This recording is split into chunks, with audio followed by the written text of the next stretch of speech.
बच्चों, let's read the question. Question says let fx and gx be defined by fx equals to square bracket x and gx equals to 0 if x belongs to I and x square if x belongs to r minus I, where square bracket dot represent the greatest integer function.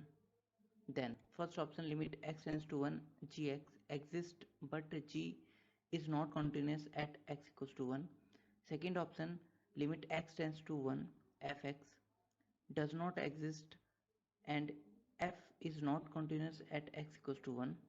Third option, g of f is continuous for all x. And fourth option, f of g is continuous for all x.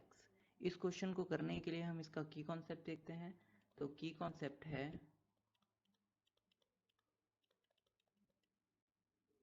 Right hand limit x tends to a positive fx से represent करते हैं, equals to left hand limit को represent करते हैं x tends to a negative fx से. और अगर ये दोनों इक्वल होते हैं और equals to f of a के इक्वल आते हैं तो हम बोलते हैं कि x इक्वल्स टू a पर जो फंक्शन है वो कॉन्टिन्यूस है. And limit x tends to a positive fx जो होता है वो इक्वल होता है limit h tends to 0 f of a plus h. And limit x tends to a negative fx equal होता है limit h tends to 0 f of a minus h. And greatest integer function fx square bracket x, इसका मतलब होता है कि अगर x की value 2.1 है तो ये जिस भी दो इंटीजर के बीच में 2 और 3 के बीच में लाइज कर रहा है 2.1, तो उसमें से कम वाली जो 2 है वो इसकी वैल्यू हो जाएगी. जैसे 3.5 तो इसकी जो वैल्यू हो जाएगी वो 3 हो जाएगी. जैसे 1.2 तो इसकी वैल्यू 1 हो जाएगी और 0.6 तो इसकी वैल्यू हो जाएगी 0. तो जिस भी दो इंटीजर के बीच में लाइज कर रहा है हम उसकी वैल्यू वो हो जाती है. नाउ हमारा क्वेश्चन है F X equals to square bracket X and G X equals to 0 if X belongs to I मतलब यहाँ इंटीजर से है, and X square belongs to R minus I मतलब इंटीजर को छोड़कर सारे अगर एक्स स्क्वायर होगा तो एक्स, अगर इंटीजर को छोड़कर कुछ कोई सा भी रियल नंबर होगा तो उसके जी एक्स जो होगा वो एक्स स्क्वायर होगा. नाउ हम लिमिट फाइंड कर लेते हैं. पहले कॉन्टिन्यूटी चेक कर लेते हैं एफ एक्स की. तो एफ एक्स है स्क्वायर ब्रैकेट एक्स मतलब greatest integer function of x. तो नाउ हम क्वांटिटी चेक करने के लिए इसके f1 पर वैल्यू निकालते हैं. तो f1 पे जो इसकी वैल्यू आएगी वो ये ग्रेटेस्ट इंटीजर फंक्शन ऑफ 1 हो जाएगा जो कि 1 के इक्वल होगा. तो f1 जो हो गया वो 1 हो गया. नाउ हम फाइंड कर लेते हैं लेफ्ट हैंड लिमिट. तो x tends to 1 negative fx limit h tends to 0 f 1 minus h. अब इस फंक्शन f में x के fx में x की जगह पे 1 माइनस h पुट कर देते हैं तो हो जाएगा limit h tends to 0 greatest integer function 1 minus h. Now अब greatest integer function 1 minus h क्या होगा? तो 1 माइनस h, यहाँ पे h जो है वो 0 से बड़ा है तो इसकी जो वैल्यू होगी 1 माइनस h ये कुछ x होगा, x लेट कर लेते हैं. और जो x होगा अगर मैं 1 में से कुछ माइनस करूंगा h की कोई वैल्यू होगी जो कि 1 में से मैं माइनस करूंगा तो ये क्या हो जाएगा, x जो होगा वो बिलोंग करेगा 0 से 1 के बीच में अगर मैं x माइनस करूंगा, और जो h है वो 0 की तरफ टेंस हो रहा है मतलब बहुत छोटा है तो इसके बीच में बिलोंग करेगा. और जब इसके x इसके बीच में बिलोंग करता है तो इस ग्रेटेस्ट इंटीजर x की जो वैल्यू होती है वो कितनी आती है 0. तो नाउ इसकी वैल्यू हो जाएगी 0. अगर यहाँ पर 1 प्लस h होता, 1 प्लस h होता तो h में 1 में कुछ ऐड हो जाता. तो यहाँ पर अगर हम इसको y लिख लें तो यहाँ पर ये y किस में बिलोंग करेगा, y बिलोंग करेगा 1 से 2 के बीच में. और 1 से 2 के बीच में बिलोंग करने का मतलब ये हो गया कि यहाँ पर इसकी वैल्यू कितनी आ जाएगी, यहाँ पे इसकी वैल्यू 1 आ जाएगी. अगर ग्रेटेस्ट इंटीजर क्योंकि y जो है यहाँ पे बिलोंग कर रहा है 1 और 2 के बीच में। सो जो इसकी वैल्यू है वो 0 हो जाएगी, वैल्यू जो हो जाएगी वो 0 हो जाएगी, तो इसकी वैल्यू जो आएगी वो 0 हो जाएगी।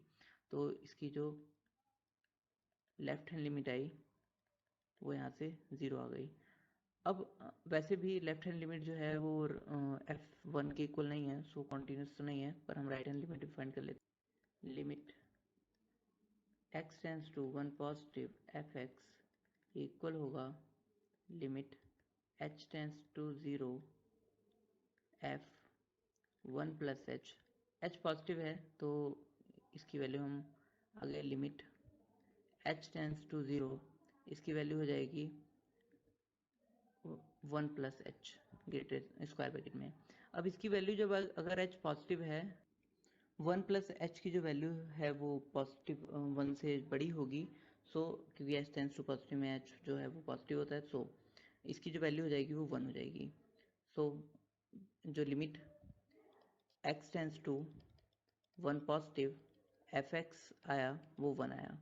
नाउ हम जानते हैं कि जो LHS है वो RHS के बराबर नहीं है, so limit now left hand limit x tends to 1 negative fx जो आई थी हमारी 0 थी वो does not equal to right hand limit x tends to 1 positive fx इसके बराबर नहीं है, so limit x tends to 1 fx does not exist and fx is not continuous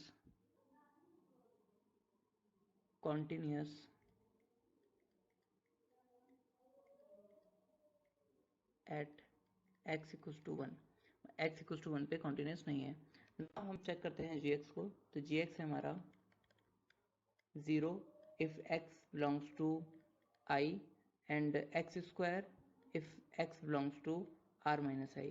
तो मतलब जब भी इंटीजर होगा कोई तो इसकी वैल्यू जो होगी वो 0 होगी, और अगर इंटीजर नहीं है तो इसकी वैल्यू x स्क्वायर होगी। Now limit x tends to 1 gx, हम gx की x टेंस टू 1 पे लिमिट निकालते हैं, तो x टेंस टू 1 पर जो ये है ये इंटीजर पे तो 0 है, पर जब इंटीजर नहीं है तो x स्क्वायर है gx की वैल्यू। तो x टेंस टू 1 में x टेंस टू 1 है ना कि 1, x 1 नहीं है, 1 की तरफ जा रहा है, तो x जो है इंटीजर नहीं है। सो यहाँ पे लिमिट x टेंस टू 1 चाहे लेफ्ट से जाए चाहे राइट से जाए ये हमेशा x स्क्वायर ही होगा, और वहाँ पे हम 1 की वैल्यू पुट करेंगे तो ये हो जाएगा 1 का स्क्वायर, और जो कि 1 के इक्वल आएगा। तो इसका मतलब लिमिट जो है इसकी एग्जिस्ट कर रही है और 1 के इक्वल है, एंड यहाँ पे g ऑफ 1 की वैल्यू आएगी। अब 1 जो है वो है इंटीजर है, तो इसकी वैल्यू जो हो जाएगी वो 0 हो जाएगी, क्योंकि इसकी वैल्यू 0 होती है जब x बिलोंग करता है इंटीजर से। नाउ तो यहाँ से इम्प्लाइज ये निकलता है कि limit x tends to 1 gx exist but gx is not continuous at x equals to 1। g of 1 की जो वैल्यू है वो limit x tends to 1 gx के इक्वल नहीं आ रही है।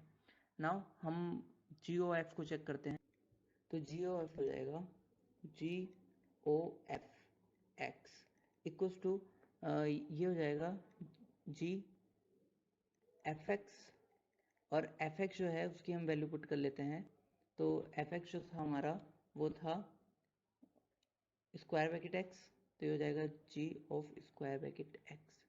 और इसकी वैल्यू हम जानते हैं कि जो ग्रेटेस्ट इंटीजर फंक्शन है स्क्वायर ब्रैकेट एक्स, तो ये हमेशा इंटीजर ही होगा।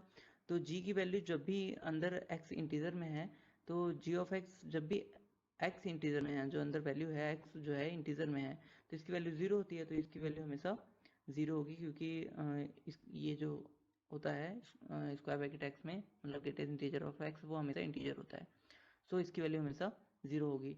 तो जी ओ एफ जो है वो कॉन्टिन्यूस हो गया पूरे आर पे, क्योंकि जो कांस्टेंट फंक्शन होता है वो हमेशा कॉन्टिन्यूस होता है। तो G O F is continuous for all X. Now हम एफ ओ जी को चेक करते हैं, तो एफ ओ जी जो है वो हो जाएगा f O g equals to f g x, और जी एक्स जो है वो है जी एक्स जो था वो था 0 if x belongs to I and x square if x belongs to r minus I। So f of g x जो है ये हो जाएगा 0 if x belongs to I and x square, it is a function of x square if x belongs to r minus I। हम limit find कर लेते हैं। So now limit x tends to 1 f of g x equals to ये हो जाएगा limit x tends to 1, इसकी value कितनी है x स्क्वायर, क्योंकि लिमिट x टेंस टू 1 पे x 1 नहीं होता, तो नाउ x की तरफ 1 की तरफ मूव कर रहा होता है, तो इसकी वैल्यू कितनी होगी ये। तो नाउ अब x की जगह पे हम 1 पुट कर लेते हैं, तो ये वैल्यू पुट करते हैं तो ये हो जाएगा ग्रेटेस्ट इंटीजर फंक्शन ऑफ 1 का स्क्वायर इक्वल्स टू ये ग्रेटेस्ट इंटीजर फंक्शन ऑफ 1, और इसकी वैल्यू जो हो जाएगी वो हो जाएगी 1। अब f ऑफ c 1 की वैल्यू फाइंड कर लेते हैं, तो ये एक इंटीजर है तो इसकी वैल्यू क्या हो जाएगी 0, तो इसकी वैल्यू आ गई 0। नाउ ये दोनों इक्वल नहीं है, तो हम कहेंगे कि f ऑफ g जो है कॉन्टिन्यूस नहीं है, तो ये इम्प्लाइज करता है f of g x is not continuous at x equals to 1। Now check कर लेते हैं हमारा कौन सा ऑप्शन ट्रू है, तो हमारा option, so correct option is option number A, limit x tends to 1 gx exists but g is not continuous at x equals to 1, and correct option option number b, limit x tends to 1 fx does not exist, and if f is not continuous at x equals to 1, and third option है f of g is continuous for all x, और so correct option is option number A, B, C. Hope you understood it well. Best of luck. Thank you.